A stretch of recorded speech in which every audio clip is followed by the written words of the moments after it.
찬송가는 모두가 다 은혜로운 노래들입니다. 그 중에서도 특별히 은혜가 되는 찬송가가 있죠.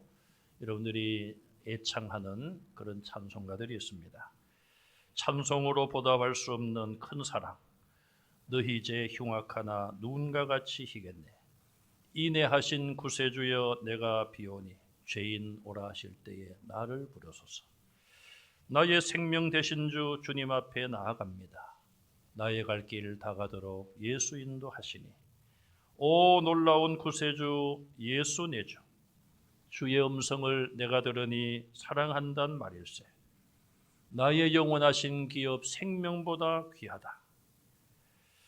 이런 찬송 정말 우리가 잘 부르고 부를 때마다 은혜를 받죠. 저는 이 찬송 가운데 나의 갈 길 다가도록 예수 인도하시니, 저희 어머님이 세상을 떠나기 며칠 전에 우리 권사님들이 병원에 신방을 오셨는데 이 찬송을 어머님이 선창을 하셨어요. 병상에 누워서 나의 갈 길 다가도록 예수 인도하시니, 저나 또 우리 권사님들이 함께 그 찬송을 눈물로 부른 기억이 생생합니다.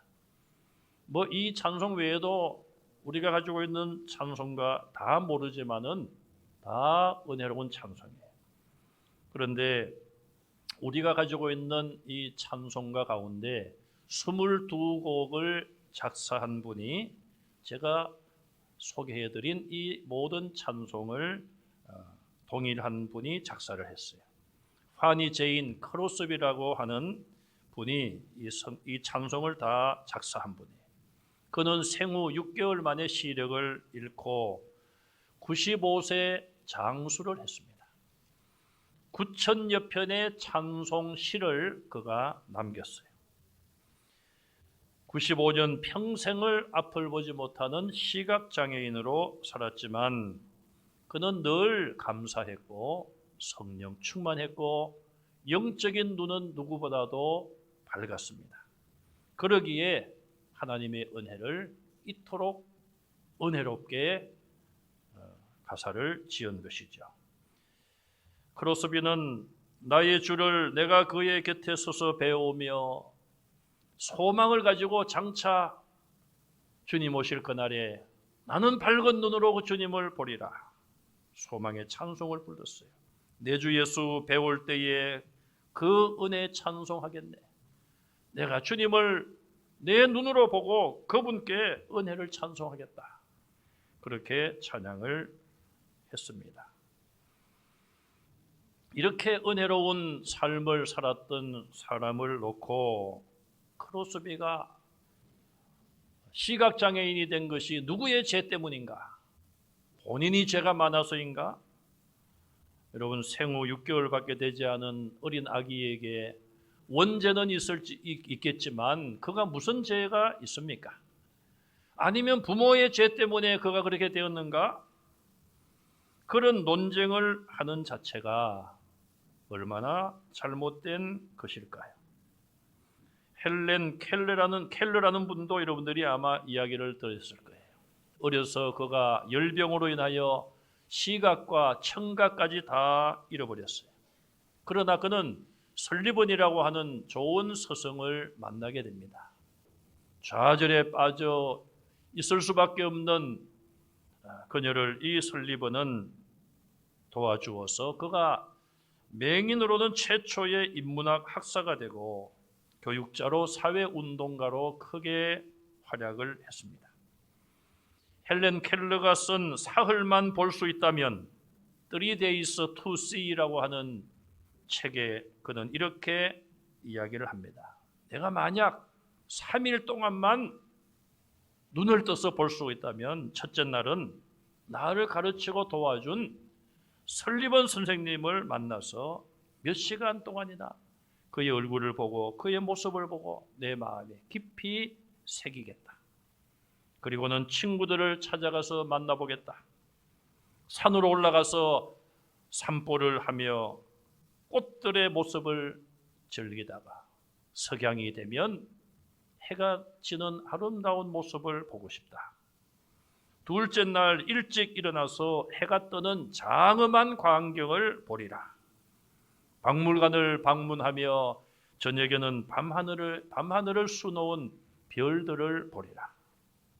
마지막 날 일찍 출근하는 사람들의 표정을 보고 싶고, 아침에는 오페라 하우스에 가고 싶으며, 오후에는 영화관에 가서 영화를 관람하고, 저녁에는 네온 사인이 반짝이는 가게에 가서 물건들을 구경하고, 밤에는 집으로 돌아와서 내게 3일 동안 보게 해주신 하나님의 은혜에 감사하는 기도를 드리고 다시 영원히 암흑의 세계로 돌아가리라.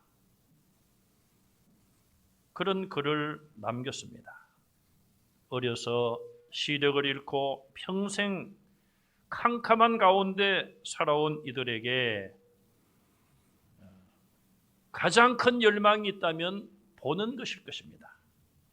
눈을 떠서 볼 수 있는 것, 또 장애가 사라지고 회복되는 것. 그런데 이런 사람들에게 과연 감히 누가 당신이 그렇게 된 것은 당신의 죄 때문이요, 부모의 죄 때문이요, 그런 논쟁을 할 수가 있겠습니까? 오늘 말씀해 보시면은 그런 논쟁을 하는 사람들이 있습니다. 그것도 다른 사람들이 아니라 예수님의 제자들이 그런 일을 하고 있습니다. 예수님은 8장 마지막 부분에서 성전에서 바리새인들, 유대인들의 공격을 피하여 성전을 떠나오셨습니다. 그렇다고 예수님이 어디 숨으신 것은 아니었습니다. 다시 어딘가를 가고 계셨고, 사람들을 만나면은 하나님의 일을 계속하고 계십니다. 길을 가다가 보니 맹인된 사람이 거린으로 앉아서 구걸을 하는 모습이 보였습니다. 제자들은 그 모습을 보고 예수님께 질문을 하죠. 랍비여, 이 사람이 맹인으로 태어난 것이 누구의 죄 때문입니까? 자기의 죄 때문입니까? 부모의 죄 때문입니까? 제자들이 예수님께 이런 질문을 하는 것, 과연 우리는 어떻게 이해를 해야 될까요? 첫째로 이 제자들은 이 맹인에 대하여 잘 모르고 있습니다. 제자들 대부분은 갈릴리 출신이요, 예수님과 함께 주로 갈릴리에서 활동을 해왔습니다. 예수님을 따라 예루살렘으로 올라왔기 때문에 예루살렘에 있었던 이 맹인에 대하여 그들은 자세한 내용을 몰랐습니다. 제자들이 알고 있는 것은 그가 태어날 때부터 시각장애인으로 태어난 것, 또 어쩔 수 없어 길에서 구걸하고 있는 그 사실밖에는 알 수가 없었던 것이죠. 초면이나 다름없는 그 시각장애인을 놓고 제자들은 예수님께 누구의 죄 때문입니까? 그것이 그렇게 궁금했을까요? 두 번째로 제자들은 맹인을 처음 보면서 누구의 죄 때문인가? 죄에 대한 형벌로 그가 장애를 가지고 있다, 그렇게 단정적으로 판단하며 정죄를 하고 있습니다.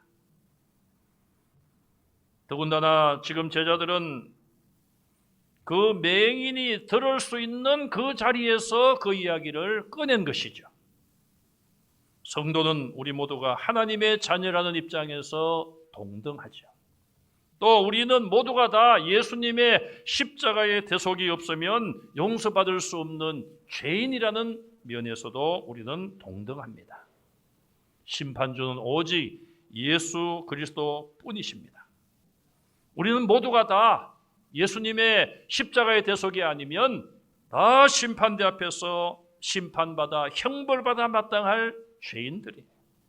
어느 누구도 심판주의 심판자의 자리에 설 수가 없습니다. 지금 예수님의 제자들은 자기들은 그런 장애가 없고 육신적인 시력이 정상적이라고 하여 시각장애인을 놓고 누구의 죄 때문인가? 그런 질문을 하고 있는 것이죠. 남을 판단하는 것이고 거기서 더 나아가서 정죄하는 것입니다. 사도 바울은 내가 다른 사람의 판단받는 것을 나는 작은 일로 여긴다. 나도 나를 판단하지 않는다. 내가 무슨 비판받을 만한 그런 일이 없지만 그러나 나를 판단하실 분은 오직 주님이시다. 사도 바울이 얼마나 어려움을 겪었겠습니까? 저 사람 스파이야 스파이. 유대교 골수분자였다가 지금 그냥 교회를 탄압하기 위해서 이중으로 스파이짓 하는 것이야. 그런 공격도 받았을 것입니다. 저 사람 다른 사람 병 고친다고 기도해주고 저러는데 자기 병이나 고치지? 그런 공격도 받았을 것입니다. 그러나 바울은 나는 판단하지 않는다. 나를 판단하실 분은 주님이시다. 판단보다도 더 나쁜 것은 정죄입니다. 우리가 똑같은 죄인의 입장에서 누가 누구를 정죄할 수 있겠습니까? 세 번째로 제자들의 이런 모습을 보면 아직 제자들은 예수님의 제자로서 미완성이에요. 물론 우리가 죽을 때까지 우리의 신앙도 미완성이에요. 제자의 모습으로서도 우리는 죽을 때까지 미완성일 수밖에 없습니다. 사도 바울이 디모데후서에서 기록한 것처럼 우리는 그냥 달려갈 길을 마칠 뿐이에요. 내가 달려갈 길을 다 마쳤을 때에 주님께서 보실 때에 나는 몇 점짜리로 살았을까? 몇 점짜리의 신앙인으로 살았을까? 그것은 주님께서 판단하실 일이고 우리는 주어진 길을 끝까지 달려갈 뿐인 것이죠. 예수님은 3년 동안 제자들을 가르치시고 훈련시켰습니다. 지금 약 2년 6개월 가까이 훈련시켜 오셨는데 이제 몇 달이 지나면 십자가를 지시고 죽으시고 부활 성천하실 텐데 아직도 이 제자들의 모습은 연약한 가운데 있습니다. 8장에서 간음하다가 현장에서 붙잡힌 현행범인 여인을 끌고 왔을 때에 예수님이 그 죄인 이 여인을 어떻게 다루셨는지 제자들은 현장에서 다 보았습니다. 예수님은 손에 돌을 잡고 끌고 온 군중들에게 너희 가운데 죄 없는 자가 먼저 치라고 말씀을 하셨습니다. 아무도 치지 않고 한 사람 다 물러갔습니다. 여인이여 너를 정죄하던 자들이 어디 있느냐? 주여 없나이다. 그래 나도 너를 정죄하지 않겠노라. 그러나 가서 다시는 죄를 범하지 말라. 그렇게 말씀을 했어요. 정죄하고 심판하실 분은 오직 예수님밖에 안 계십니다. 그런데 그 예수님조차도 모세의 율법에 의하면 돌에 맞아 죽어마땅한 그 여인에 대해서 예수님은 정죄하지 않으셨어요. 예수님은 정죄하러 오신 것이 아니라 죄인을 구원하기 위해서 오신 것이죠. 끌려온 그 여인, 누가 그 여인의 편에 설 수가 있겠습니까? 아무도 그 여인의 편은 없었습니다. 극단적인 선택을 하는 안타까운 분들, 그들의 유서에는 나에게는 아무런 친구도 한 사람 없다. 내 편이 되어준 사람은 아무도 없다. 그런 외로움 때문에 결국은 안타깝게 극단적인 선택을 하고 있습니다. 예수님은 정죄하러 오신 것이 아니라 십자가에서 자기 몸을 못 박아 물과 피를 다 쏟으시고 다 이루었다고 구원의 완성을 위해서 이 땅에 오셨습니다. 사람을 변화시키는 것은 판단과 정죄가 아닙니다. 이해와 용서, 어려움 속에 있는 자를 구원해주고 도와주는 것, 그것이 그 사람을 변화시키는 것이지요. 제자들은 지금까지 예수님의 말씀을 다 들어왔습니다. 그 여인을 용서하시고 새로운 인생의 길을 살 수 있도록 기회를 주신 것도 직접 보았습니다. 그런데 얼마 되지 아니하여 지금 나면서부터 시각장애를 가지고 태어난 이 어렵고 힘든 사람을 놓고 누구의 죄 때문인가 예수님께 여쭙는 것. 아직은 제자들에게 믿음이 약하고 영적인 철이 들지 않았다. 그렇게 볼 수밖에 없습니다. 제자들은 겉모습만 보고 모든 것을 판단하는 잘못을 범했습니다. 빙산의 일각이란 말을 우리가 알고 있습니다. 망망대해에 떠있는 빙산, 눈으로 보기에는 작을지 모르지만 그 바다 밑에 보이지 아니하는 90% 이상 되는 더 큰 것이 바닷속에 있는 것이죠.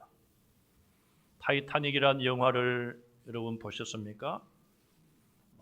아주 그 영화가 2번인가 3번인가 만들어졌죠. 그 영화에 보면은 이 관측하는 사람이 사실은 쌍안경이 없었다는 거예요.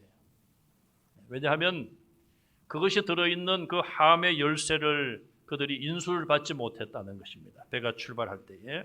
그래서 그냥 육안으로 관찰을 하다가 갑자기 나타난 빙산이라고 할까요? 그걸 보았습니다. 정확하게 그것을 기억하는 사람들이 많지 않겠습니다만은 노력을 해보았지만 어쩌면은 이 정도면 지나갈 수 있겠다. 그러나 문제는 보이지 않는 바닷속에 더 큰 빙산. 그 결과 배는 결국 침몰하게 되고 많은 사람들이 죽고 말았습니다. 우리는 다른 사람에 대하여 매우 단편적인 것만 알고 눈에 보이는 것만 볼 뿐이에요. 제가 한번 그런 말씀을 드린 것 같습니다. 우리 교회도 보면은 대화를 할 때에 목소리가 좀 큰 분이 있어요. 처음 만나는 분은 왜 내게 화가 났는가? 그러나 자세히 그 상황을 알고 보면은 청각이 약한 분이 본인의 귀에 잘 안 들리니까 말씀을 할 때도 큰 소리로 하시는 거죠. 그런 내용을 우리가 잘 모르면은 내게 화를 왜 내는가? 왜 목소리가 저렇게 클까? 이런 오해를 하게 되는 것이죠. 그 외에도 제가 하나의 예만 들었습니다만은 얼마든지 그런 일이 있을 수 있고 우리는 사람이기 때문에 성급한 판단으로 오해를 하고 또 실수를 할 때가 없지 않아 있습니다. 우리는 제자들처럼 함부로 판단하거나 더 나아가서 정죄하는 일이 없어야 될 줄로 믿습니다. 그러면 예수님은 이 제자들의 말을 듣고 어떻게 하십니까? 먼저 이 제자들의 잘못된 생각을 바로잡아 주십니다. 자신의 죄 때문도 아니요, 부모의 죄 때문도 아니다. 그렇게 말씀을 하시면서 하나님께서 이 사람을 통하여 하실 일을 나타내려고 이 사람이 시각장애인으로 태어났다는 것이죠. 바로 지금 이 순간을 위하여 예수님이 그를 만나시고 예수님을 통하여 하나님의 영광을 나타내고 하나님의 놀라운 능력을 예수님을 통하여 나타내시기 위해서 그 맹인은 쓰임받고 있는 것이죠. 물론 주님의 이 말씀이 그 부모나 맹인에게 죄가 없다는 이야기는 아닙니다. 죄 없는 사람이 누가 있습니까? 다 죄가 있습니다. 그러나 누구의 죄 때문에 꼭 형벌을 당하고 어려움을 겪는 것은 아니란 것이죠. 물론 모든 인간의 질병이나 불행, 죽음까지도 원칙적으로는 죄의 결과이죠. 아담과 하와가 범죄한 이후로 인간의 불행은 시작이 된 것입니다. 예수님은 이번에도 정죄하시지 않고 문제를 해결해 주셨습니다. 두 번째로 예수님은 이 맹인에 대하여 하실 일을 하셨습니다. 무슨 일을 하십니까? 4절에 보니까 이런 말씀을 먼저 하시죠. 때가 아직 낮음에 나를 보내신 이의 이 일을 우리가 하여야 하리라. 밤이 오리니 그때에는 아무도 일할 수 없다. 여기 일이란 말을 2번에 걸쳐서 말씀을 합니다. 예수님이 하시는 일은 뭘까요? 첫째는 땅에 침을 뱉어 진흙을 이겨서 그의 눈에 바르시고 실로암에 가서 씻으라고 말씀하십니다. 예수님은 이 맹인에게 가장 필요한 것을 해주셨습니다. 이 맹인은 꿈에서라도 소망하는 것이 있다면 육신의 눈을 떠서 보는 것일 거예요. 앞에서 헬런 켈러의 그 글처럼 단 3일만이라도, 아니 단 한순간만이라도 내 사랑하는 사람의 얼굴을 좀 보게 해주십시오. 그런 소망이 있지 않겠습니까? 예수님은 그 소망을 해결해 주셨어요. 두 번째 하신 일은 무엇입니까? 맹인을 믿음의 사람으로, 하나님의 자녀로 변화시키시는 일을 해주셨습니다. 나면서부터 맹인된 이 사람이 예수님의 말씀에 순종하여 실로암에 가서 씻었더니 눈이 밝아졌습니다. 보게 되었습니다. 그러자 난리가 났겠죠. 이웃 사람들과 그를 지나다니면서 보았던 아는 사람들이 갑자기 모여들어가지고 그 사람에게 질문 공세를 합니다. 아니 당신 어떻게 된 거냐? 어떻게 눈을 떴어? 그러자 그가 대답을 합니다. 첫 번째는 11절과 15절에 보면은 예수를 하는 그 사람이 진흙을 이겨서 예수님을 그냥 그 사람으로 표현하고 있습니다. 두 번째 17절에 가서 보면은 예수님을 선지자로 고백을 합니다. 세 번째는 31절과 33절에 보면 예수님을 경건하여 하나님의 뜻을 행하는 분으로 믿고 있어요. 또 하나님께로부터 오신 분이라고 고백을 하고 있습니다. 네 번째는 35절 36절에 내려가서 보면 예수님을 하나님의 아들 인자로 믿습니다. 마지막 38절에 가서 보면 드디어 예수님을 주님이라고 고백을 하고 있습니다.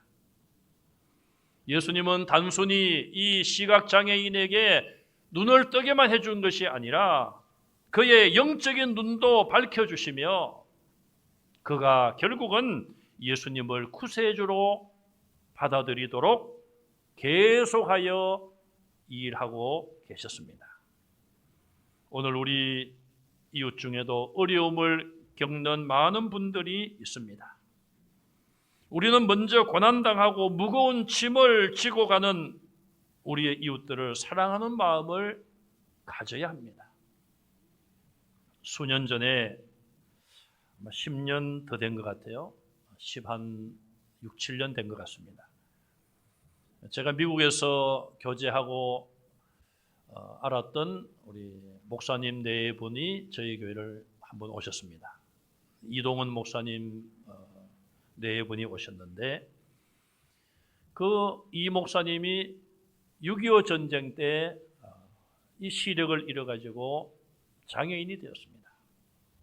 그런 상태에서 그가 무슨 일을 할 것인가 기도원에 가서 기도를 하셨어요. 그러다가 사모님이 된 그 자매님을 기도원에서 만나게 된 것이죠.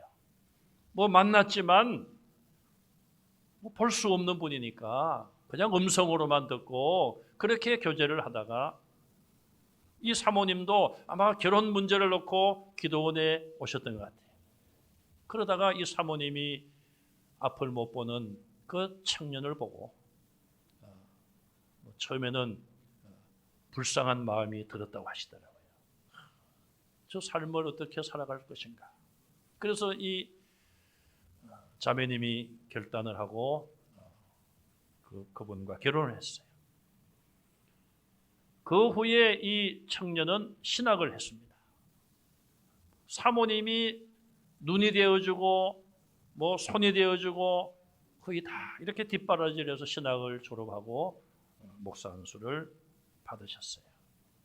그리고 평생 동안 옆에서 수행비서처럼 그림자처럼 따라다니면서 목사님을 이렇게 보좌하고 그렇게 하셨어요. 목사님이 한 번은 그러시더라고요. 저희 가족들과 이제 미국에 있을 때 식당을 갔는데 우리 막내가 햄버거를 큰 거를 먹으니까 아유 그 녀석 참 먹는 모습만 봐도 참 은혜가 되네 그러시더라고요. 참 복스럽게 먹네. 그런 유머를 하시더라고요.